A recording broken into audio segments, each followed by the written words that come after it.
فليك في هذه المباراة على المستوى التكتيكي ما قدم أي شيء جديد عن الموسم الماضي، اعتماده على التشكيلة 4-3-3، قوة الأجنحة بكل تأكيد مع الاعتماد على مصيدة التسلل. ولكن خلينا نتكلم على مستوى اللعيبة والعناصر اللي فعلا وقع معاها النادي الكتالوني أو رفعهم إلى الفريق الأول.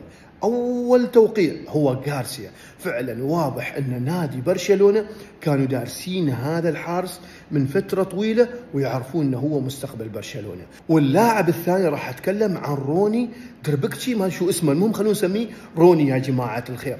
لاعب بأمانة واضح أن عنده خصائص قوة بدنية وحضور، لاعب مشاكس وسجل هدف جميل.